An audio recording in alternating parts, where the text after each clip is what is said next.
and gentlemen, my name is Moon Kyung Kim, your MC for tonight's lecture. It is my great pleasure and privilege to welcome you all to the 101st Societas Koreana lecture meeting. Now I'd like to invite you to partake in enlightening lecture, which is entitled Flower of Capitalism, Dreams and Realities of South Korean Advertising. Before we begin, let me briefly introduce you about our distinguished speaker, Dr. Fedorenko. She's a professor of anthropology at Seoul National University, specializing in social and cultural anthropology, as well as East Asian studies. Her interdisciplinary research explores the connections between media, politics, and society in contemporary Korea. Dr. Fedorenko's interest in these topics grew as she began critically analyzing advertisements in Korea as a social institution. Her work is grounded in anthropological and cultural studies, with a focus on critical area studies perspectives. Without further ado, please join me in welcoming Dr. Fedorenko with a big round of applause.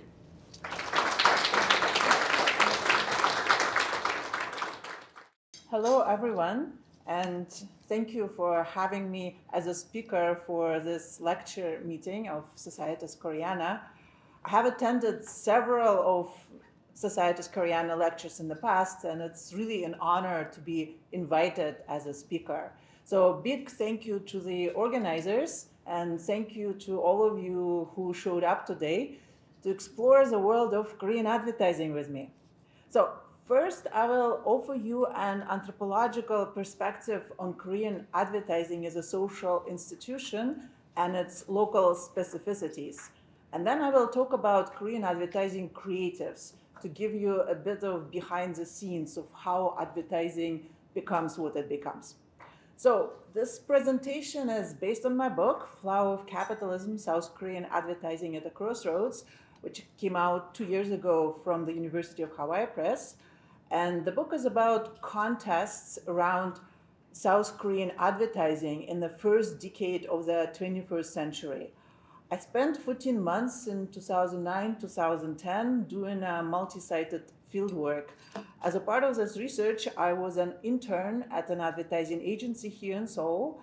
I sat on the meetings at an advertising censorship board, the Korea Communication Standards Commission. I also followed advertising controversies, interviewed advertising professionals, talked to regular Koreans, basically whoever would be talking to me about advertising. And what I'm doing with my research, on the one hand, I am theorizing advertising as a local social institution, not a global industry or a universal medium. I'm also arguing against scholarship that automatically reduce advertising to its marketing functions, because I think advertising does much more than sell commodities, and especially in South Korea. On the other hand, this book is also about South Korean democracy and capitalism in the first decade of the new millennium, because at the time, advertising became an unlikely focal point in contests over expanding corporate freedoms in economic and public spheres. So let me set up these points in an anthropological manner with a story of one advertising campaign from 2009, which, well, probably Korean people here might remember. Okay. So in summer 2009, Korea telecom giant KT ran a campaign to launch its home telecommunication package. At the time, KT suffered the reputation of an obsolete, clunky, government-associated corporation. The campaign was to create a fresh image for leadership in technology and entertainment. KT advertising agency, Samsung-affiliated Chair Communications, created a series of 9 animated ads for television and the internet. Each of the 9 ads followed the same comical plot, like the one on the screen. So a protagonist encounters an exciting event and says, wow, only to encounter a more exciting event and shout ole. So episodes are 15 seconds long, and I would like to show you two of them so you get the picture. Basically, there were 9 ads like that. They followed more or less same scenario. Very humorous, short, kind of catchy. Here I have a storyboard from another one. The campaign was very popular at the time. Exclamation Ole made it to TV programs and everyday conversations. Many internet users reposted Ole ads on their blogs, and that's like 2009, it's before social media, so everyone has like their blogs.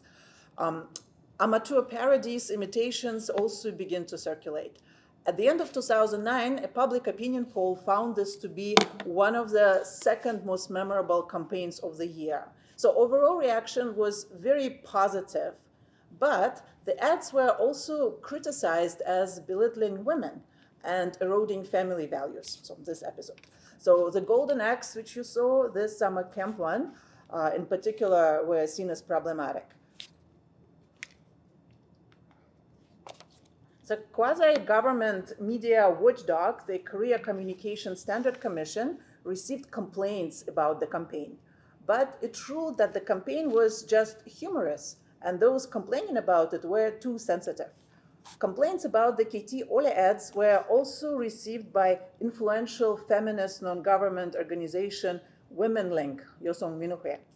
And even those feminist activists hesitated to interfere. So I'm quoting Miss Na, a pseudonym, an articulate Korea activist in her 30s at the time who was working at the organization when this whole controversy was unfolding. So she said, at our organization, we thought that there was a problem with the campaign, but we thought also, don't we need to recognize the freedom of expression even in advertising these days? Even though we thought there was a problem, we had no intention to address it ourselves. So her question, don't we need to recognize the freedom of expression even in advertising these days, was an allusion to a recent decision by Korea's constitutional court, which ruled for the first time in Korea that advertising was included in constitutionally protected freedom of expression. The decision was a culmination of big business lobby pushing for deregulation of advertising in mass media. So before that constitutional court decision, advertising was considered marketing communication, not a protected speech. Every single commercial on national terrestrial channels had to pass a pre-clearance by a quasi-government committee before it could be aired. But in August 2008, the Constitutional Court found this practice to be unconstitutional censorship. After that decision, no central body was pre-clearing advertising. The critics of the KT Ole campaign said that it would not have passed the old review system, and they complained about the new lax advertising standards. And regular audience members were also unconcerned about advertisers' freedoms and kept complaining. Many Women Link supporters, for example, called their office demanding, often angrily, that the feminists do something about this campaign, as Ms. Na recalled. So, over a month of this, Women Link publicly demanded that KT stop the campaign. KT responded that it was unfeasible, but promised to consider Women Link's critiques in the future.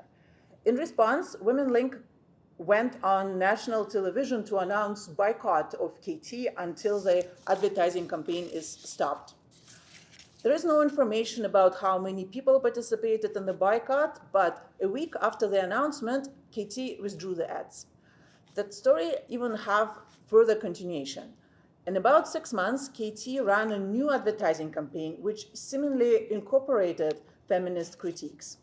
The campaign theme was challenging outdated norms under the slogan, "Turn the usual way upside down." The campaign episodes mocked the usual ways, such as that all middle-aged women have the same perm for hairstyle, that office workers order the same cheapest dish, jjajangmyeon, if the boss is paying, so kind of things like that. Significantly, one of the ads was promoting women's equality by ridiculing the patriarchal norm that only women cook for the traditional holidays such as Lunar New Year. So that's kind of storyboard on the screen. So similar to the first campaign, KT ads assumed a fun, entertaining tone, but the critical message and the call to change discriminatory traditions practically acknowledged the demands by Women Link and other critics who wanted advertising to promote progressive values. So this Katie Ole controversy reveals some of the typical contests over advertising and related dilemmas in post-millennial Korea.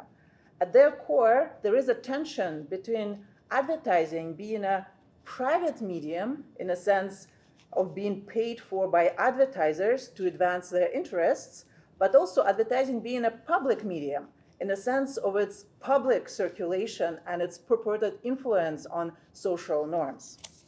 Also, the controversy illustrates how trajectories of advertising campaigns are not controlled by advertisers, but are shaped by complex and contingent negotiations with general public. And this general public, importantly, exceeds target consumers and includes anyone exposed to the ads and inclined to react to it, including complaining to NGOs. Finally, this controversy also illustrates what Korean advertising often is, opportunistic and entertaining. But it also illustrates what Korean advertising wanted to be by many, what Korean advertising is wanted to be by many, a medium for positive social interventions that creatively promotes desirable values such as gender equality, and importantly, that there are cultural and institutional resources to impose such a vision of advertising on advertisers. So my book, Flower of Capitalism, South Korean Advertising, The Crossroads, looks into those issues. It is a multi-sided ethnography of those conflicting claims from audience members, advertisers, NGOs, regulatory institutions, but also advertising makers and mass media.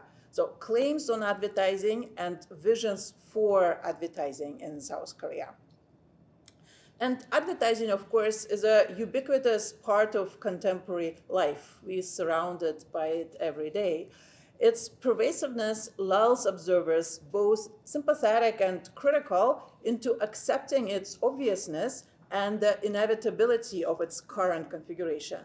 What I argue in the book is that how advertising fits into social fabric is neither natural nor automatic, nor obvious, nor universal. It is ongoing local contests, such as the one I just exemplified with the Katie Ole story. They define what advertising says, who gets to control it, and where those controls begin and end. So these were my guiding questions for this research. The first set dealt with how advertising in its concrete local configurations is shaped by macro and micro struggles among advertisers, public, media, governments, and other actors. What is the social contract that governs advertising, and when and how is it negotiated? Specifically for South Korean advertising, and that's the second set of questions, I explored how advertising ended up drawn into the realm of democratic accountability to a degree unimaginable in many other late capitalist countries, and how it ended up an unlikely domain where the expansion of corporate freedoms met opposition despite neoliberal hegemony. So through advertising, I am also drawing out political, economic, and cultural struggles over Korean democracy and capitalism at the turn of the millennium. I'm framing this study as critical anthropology of advertising. Critical because my starting point are Marxist approaches which elucidate how advertising is deployed for capitalist accumulation and reproduction.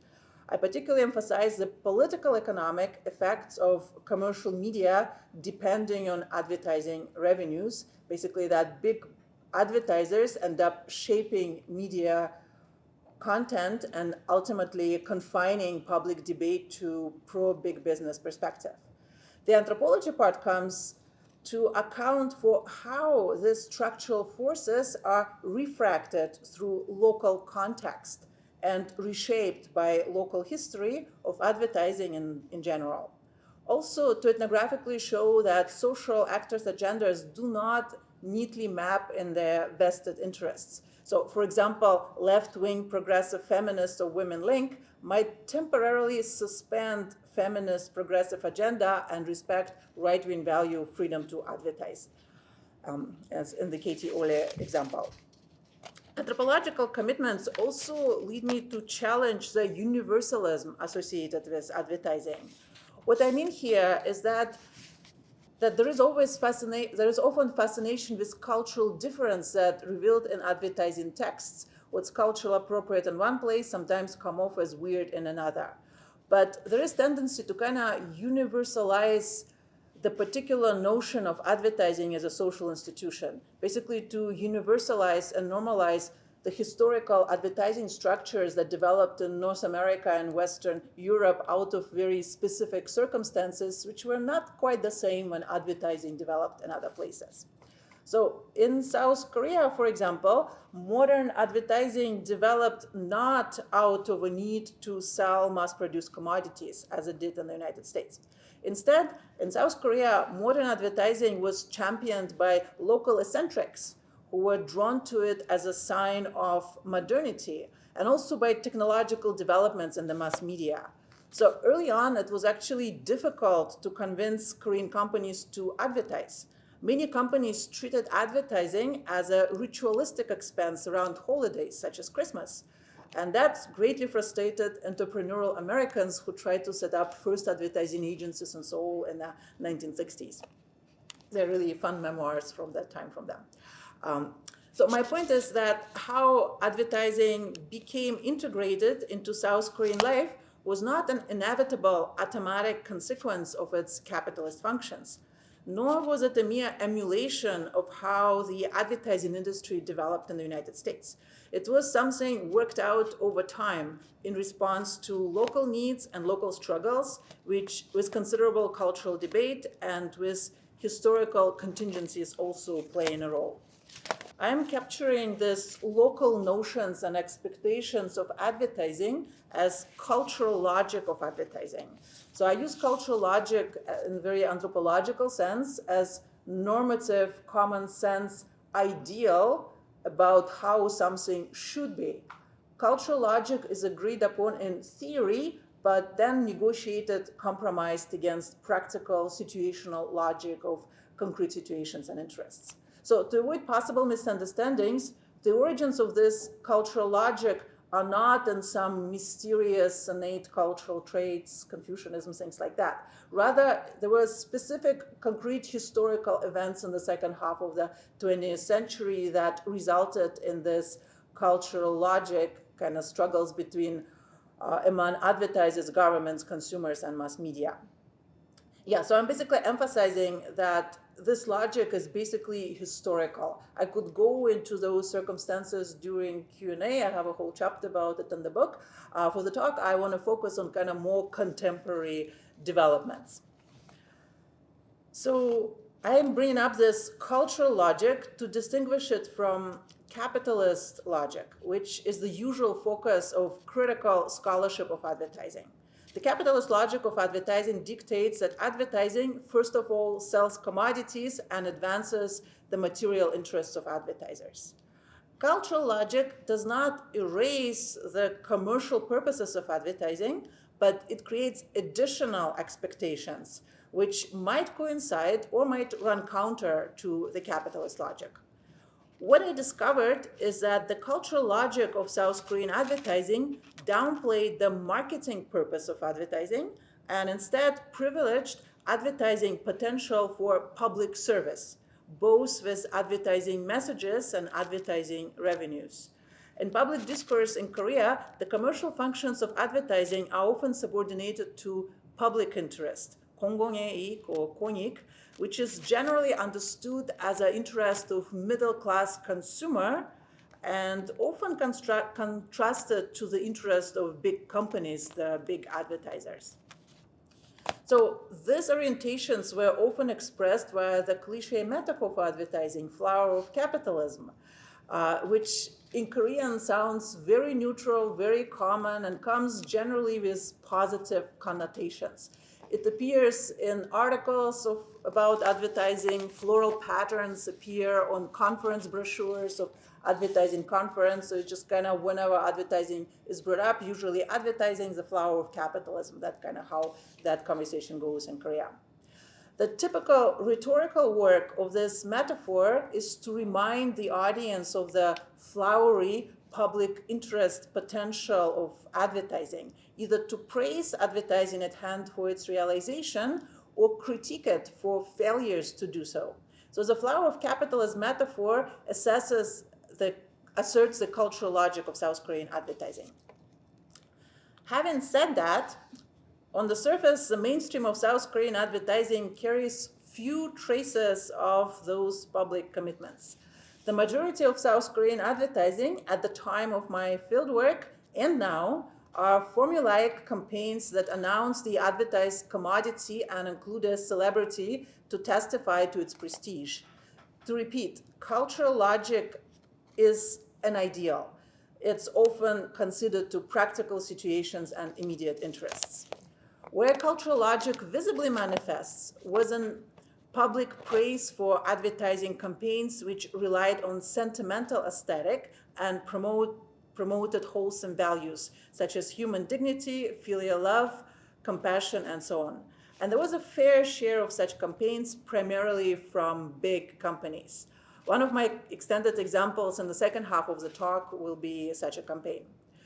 The cultural logic also manifests in unusually restrictive advertising policies, such as tight advertising regulation, legal obstacles to unmediated dealings between advertisers and terrestrial broadcasters, and restrictions on in-program advertising. The ideal of publicness also animated extensive advertising-focused activism by consumer and media organizations, such as Women Link. So by putting flower of capitalism in the title of the book, I deployed this metaphor both literally and critically. I wanted to foreground the link between advertising and capitalism, something that is frequently lost in the discussions of advertising in South Korea. At the same time, I hope that the strangeness of the metaphor in English helps denaturalize the habitual assumptions about advertising and unearth critical openings which are barred when advertising as a social institution is reduced to its instrumental ends. So in the book, I develop a set of arguments about how advertising is a contested local social institution shaped in the interplay of capitalist, cultural, and situational logics. Those arguments are substantiated with a multi-level analysis, macro, micro, in between, basically how concrete configurations of South Korean advertising were fought over by corporations, audiences, activists, and other vested interests in the first decade of the 21st century. For the rest of the talk, I would like to pull some data and arguments from two chapters which deal with audiences and creatives to kind of give you some inside sense of advertising world in Korea. But if you're interested in advertising history or advertising censorship, I am certainly happy to talk about that either during Q&A or after the talk. So for the observers of Korean advertising, the funny, provocative, and offensive Ole campaign was a challenge to the habitual advertising aesthetic adopted by big Korean corporations from at least 1980s. Typically, such advertising hardly ever mentions commodities or consumption, similarly to the Katie Ole campaign. But unlike the Katie Ole campaign, such advertising circulates feel-good messages heavy on sentimentalism. So the textbook example of this is this newspaper ad from 1984 entitled Lunchbox. And it was repeatedly praised as the most representative ad of Korea. Like it's included in pretty much every textbook on Korean advertising. The ad was for Sanyeon Group, and it came out on the Teacher's Day in 1984. It's very simple visually. The long text tells about remembering a teacher who who pretended that his stomach was unwell to give away his lunch box to a hungry student. Can you guess from this ad what Sanyon Group actually did?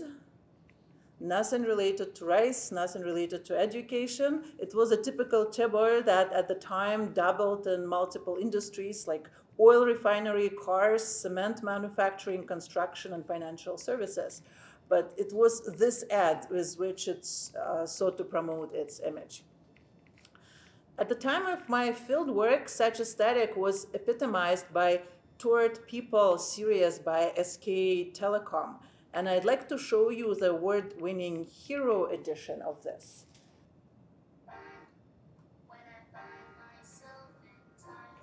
Superman, Wonder Woman,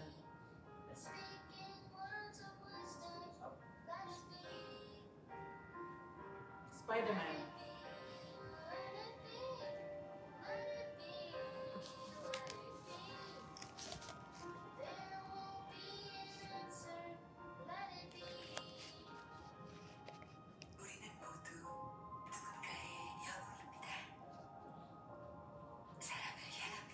So we all are a hero for someone else. Yeah.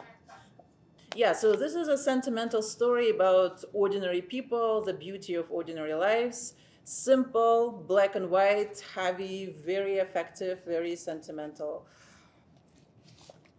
This aesthetic does not have a fixed name. It has been described as humanist advertising, corporate public service advertising, sentimental advertising, emotional advertising, simply kind advertising, like Chakang Kwango.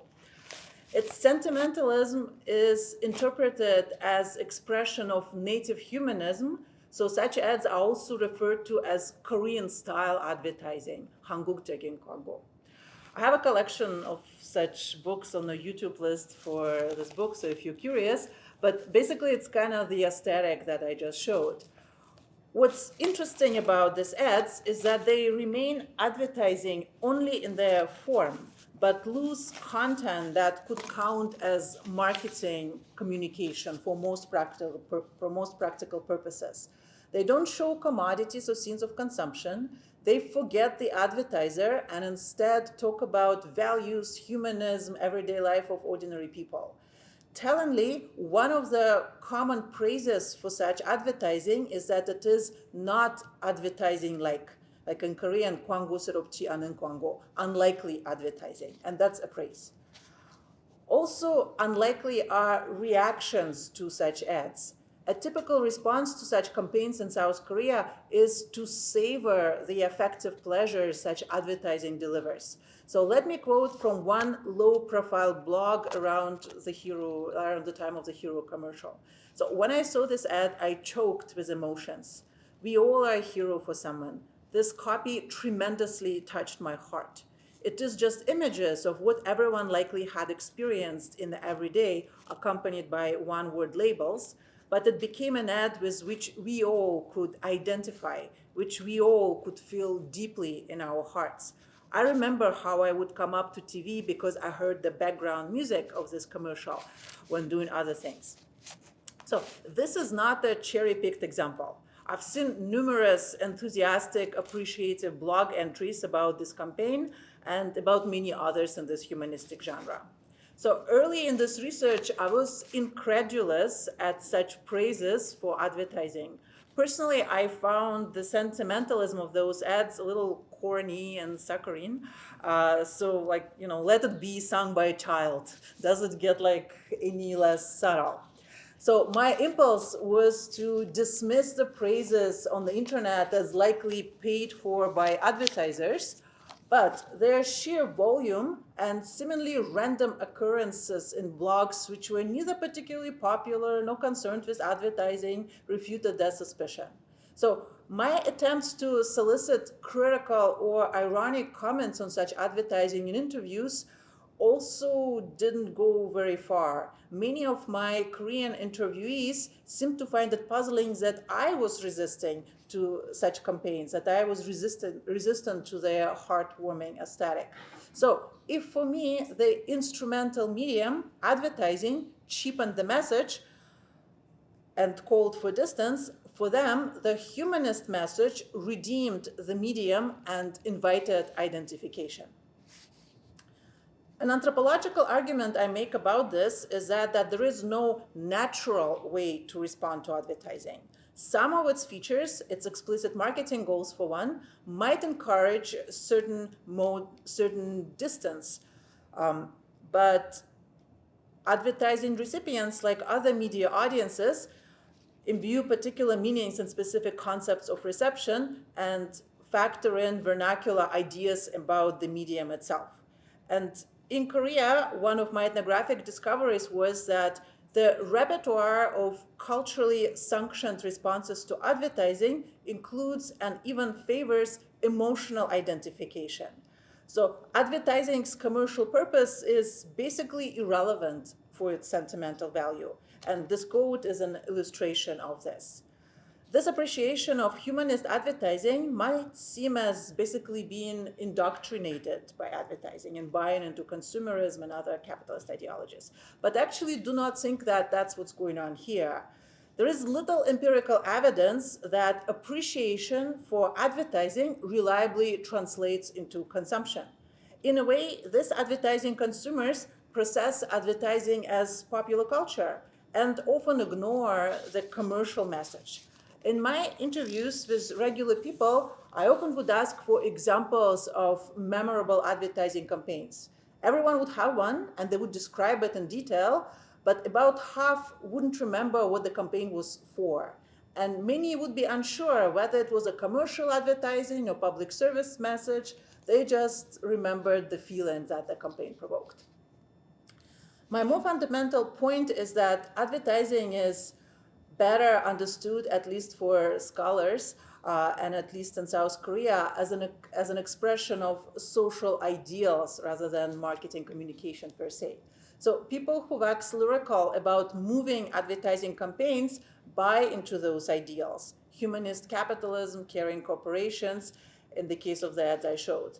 This belief in the ideals does not necessarily translate into consumption of commodities, and even occasionally informs activism to criticize corporations for failing to live up to the image they present for themselves in such sentimental advertising. Just as advertising audiences did not buy into consumerist messages of advertising, so Korean advertising professionals did not necessarily see themselves in the business of selling commodities. So in the final section of this talk, I would like to introduce aspirations and realities of people who make advertising in Korea. As I mentioned, as a part of my research, I was an intern at an advertising agency in Seoul. And in addition to helping my team develop concepts for several advertising campaigns, I was also interviewing anyone at the agency who seemed approachable enough. And I also was collecting media interviews with celebrity advertising creatives to get a sense of advertising practitioners' professional self-understanding. So I basically wanted to know what kind of advertising Korean creatives themselves want to make, and to read their discourses against what I was seeing at the agency on the ground. I found that advertising producers were among the most taken by the vision of advertising as committed to public service. Many of them, particularly those of the younger generation, got into advertising because they subscribed to this idealistic vision of advertising as a medium that could advance public good in clever, creative ways. Such, for example, was my key informant at the agency, whom I'm calling Director Yu Pujanim. When we met in 2009, he was in his late 30s and had worked in advertising for about a decade. He reserved to become an admin in the early 90s after he, then a first-year English literature major, incidentally watched a collection of commercials that won international prizes.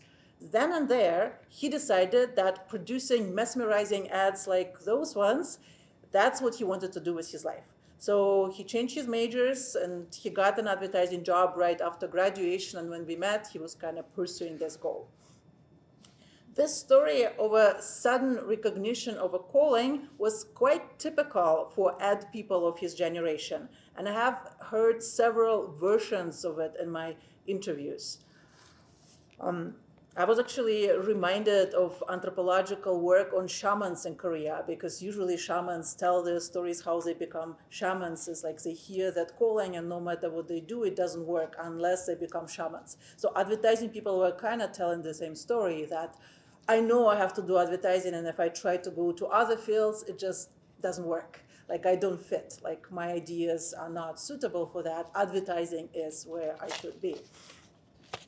Yeah, so quite in that spirit, Director Yu told me that at some point he was fed up with the high-stress environment of the advertising agency and quit to work for a small trading business. But after a year, he came back. He missed advertising, and a recurrent trope in those advertising stories, he felt he did not fit in anywhere else. It was common for ad men and women to frame their relation to advertising as obsession and addiction, and proudly so. As Director Yu told me, that whenever he traveled abroad, he would try to visit famous advertising agencies to get a glimpse of how foreign creative works. He actually told me a story how he sneaked into an office of a Paris branch of a famous international advertising agency once and almost got arrested for trespassing. Yeah, so serious dedication there. Among Korean advertising practitioners, he was a bit extreme in his fascination, but actually not that unusual. So interestingly, rather than producing docile consumers, advertising in South Korea was producing fanatic producers of advertising. So what is it that makes advertising so attractive, that draws people to advertising work, that makes them self-professed advertising addicts? One answer I can offer comes from local occupational ideologies of advertising. They come off clearest in the public discourse produced by local celebrity advertising creatives for fellow ad people and also for general public. One of the famed ad men was the creative director, still is, behind the Hero commercial that I showed you, Park Gun-hyun of TBWA, Korea. He has been one of the most celebrated ad men in Korea, with a cult-like following among junior advertising makers. His life story is quite remarkable. He started in advertising in the 1980s and at first was very reluctant. He actually wanted to be a journalist, but he couldn't pass an entry exam to get into newspapers or broadcasting stations, so he kind of settled in a job of advertising. And in the 1980s, advertising was an unprestigious, even embarrassing occupation associated with hucksters, or at best university graduates who couldn't find anything better. During the first years on the job, Park frustrated his colleagues with deliberate ineptness. But eventually, he made his peace with being an admin after realizing that advertising too was media content. He reconceptualized advertising as a medium with a potential social impact, and in that regard, not that different from journalism, his dream job. He describes this epiphany in many interviews and in his autobiographical book, Advertising Through the Humanities. In the 90s and 2000s, Park went on to produce campaigns which became the classics of Korean humanist advertising, which I was talking about earlier. So his signature was sentimental humanism. Rather than praising commodities, he foregrounded social issues and celebrated ordinary lives of ordinary people. His campaigns taught Koreans that age is just a number. They championed gender equality, criticized derogatory stereotypes of middle-aged women, just to give you a few examples. So let me unpack his advertising philosophy. In his book, he writes at one point, "My interest is never in winning the advertising festival prizes, but in communication with the masses, with Korean masses." So note that both possible incentives for making advertising that he considers, winning prizes and talking to people have nothing to do with selling commodities. I'm pulling one quote here, but it is quite representative of what Park says in his book and in his many, many media interviews. For him, advertising is effectively a socially engaged art. In his book, he presents it as a commonsensical thing that his ads strive towards public service messages to move and inspire people, and whenever possible, speak to social issues. Similar sentiments were common among regular advertising makers, as I observed during my internship at the advertising agency. Many of them would actually bring up Park Geun-hyun as their hero and a role model, and many recommended that I read this book to understand Korean advertising. This orientation toward public service also manifested when I asked advertising makers about specific campaigns they liked working on most. Almost all of them brought up ads that they saw as engaging with social issues or helping the underdog. So Director Yu, who I introduced, he talked about how he poured his heart into a campaign for rice snacks for one of Korean conglomerates. He didn't care about the conglomerate's profits, but he saw it as his way to help Korean rice farmers whose economic struggles are notorious. He wanted to make a campaign that would sell a lot of rice snacks so that rice farmers can sell more rice to the conglomerate and live a little bit better. So he saw advertising as a way to solve social problems in Korea, not just to sell commodities. His other example of a personally meaningful campaign was for an ice cream franchise. He recalled how, for research purposes, he visited some of the shops, and after talking to the owners, he realized that most of them were elderly people who put all their retirement savings to buy a franchise license and run the shop. So Director Yu felt he had to try harder to come up with compelling advertising so that those shops could do well and those franchisees could retire in peace. So predictably, advertiser companies are not always sympathetic with such a flagrant neglect for the commodity. Characteristically, the campaign that famous creative director Park Geun-hyun was proud of most actually failed to sell. It told a story of the candlelight vigils for two schoolgirls run over by a US tank north of Seoul in June 2002. And the story was told to illustrate Adidas' slogan, "Impossible is nothing." So Adidas refused to buy the commercial, but this neither stopped Park Geun-hyun from sharing the story in his book, nor netizens from circulating the ad on the internet, praising it. And Adidas was criticized for being narrow-minded.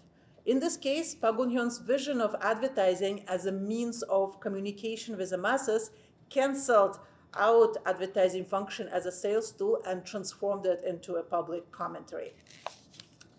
Park Geun-hyun has earned his celebrity status in Korea, and generally he is able to produce and sell ads that tell socially engaged stories. For most regular advertising makers, in order to be able to keep their jobs, they end up making banal, commodity-centered, celebrity-centered advertising, but they blame advertisers, their narrow-mindedness, for the triviality of their campaigns. So Director Yu once showed me a thick folder of his rejected ideas, which he hoped to reuse for his campaigns one day. So that's the answer in case you're wondering why the mainstream of Korean advertising is what it is. According to Korean advertising makers, it is the fault of parochial advertisers. So they could have made things quite differently if they had it their own way. To move toward conclusion, I would like to juxtapose two television series about advertising profession from around the time of my research. The first one is Mad Men, American TV series about an American advertising agency in the 1960s New York, which some of you might have seen. The other one is a Korean TV miniseries, Ad Genius Itebek, about two advertising agencies in Seoul. Both shows offer captivating glimpses into the world of advertising, yet how they present advertising could not be more different. Mad Men portrays advertising as a cynical profession that panders to human follies, often with cleverness and style. The series soft protagonist, creative director Don Draper, pronounces, for example, advertising is based on one thing, happiness. And do you know what happiness is? Happiness is the smell of a new car. It's freedom from fear. It's a billboard on the side of a road that screams with reassurance that whatever you're doing, it is okay. You are okay. So, in contrast, the ad people celebrated in Korean at Genius Itebek articulate the vision of advertising as a medium with heavy public responsibilities. One of the characters declares after being mistreated by a client, "We are ad men. That grievance, that unfairness, pour it into the ad, sublimate it into the ad, and show it to the whole world." Why? Because it's the mission of an ad man. Throughout the series, the positive characters, including the protagonist, preach about how the job of an ad man is to tell the truth. This message is illustrated with a career of one of the favorite characters of the show, the protagonist's mentor, a talented ad man who short-circuited his career by blowing a whistle on an unscrupulous client and ended up a lowly neighborhood sign maker. But he is so talented that his talent makes any business whose sign he makes boom. So what I wish to illustrate with the contrast of popular cultural productions about advertising work in the US and Korea is the drastically different ideas of what advertising is and what it should do, as well as drastically different legends of the creative. Glamorous, cool, and cynical Don Draper versus agitated, earnest, and truth-seeking Itebek. So to conclude this talk, my key point is that advertising may be a global industry, but how advertising fits into social reality is far from universal and self-evident. Ongoing local contests define and redefine what advertising says, who gets to control it, and where their control begins and ends. In South Korea, the demands for advertising to be more than a private commercial tool, but a means to pursue public interest, have been influential. Admittedly, in the past decades, some public interest safeguards have weakened due to changes in the media ecology, online media becoming the preferred way to reach audiences, and South Korea's general drift towards further neoliberalization. Yet, civil society groups like Women Link and a surprising number of netizens continue to police advertising messages and mobilize against what they see as problematic advertising. The current battleground is outdoor advertising. Billboards and transportation ads still indiscriminately reach broad audiences in the era of algorithmically curated online bubbles, which eliminate exposure to opposing views. Some Korean citizen groups have challenged the situation that only commercial advertisers can access those commercialized public spaces. They attempted to place advocacy ads on hot issues such as gender equality. Those advocacy ads sparked much controversy, but also ignited debates over conditions for accessing public space for individual and corporations. So advertising was right in the middle of those debates. The argument that advertising should serve public interest continues to resonate in Korea even now, in other words. And the outdoor ads controversies, like there have been quite a few, and they are the latest focus of those contests. So to conclude, even amidst deepening deregulation and neoliberalization, South Korea serves as a fascinating example of how advertising is not foreclosed as a purely commercial domain guided by private interest and largely inaccessible to public claims. Advertising in Korea is treated as an important part of public culture, as a side, a means towards achieving a better society, however utopian the aesthetic and politics that motivate this project might be. Thank you for your attention.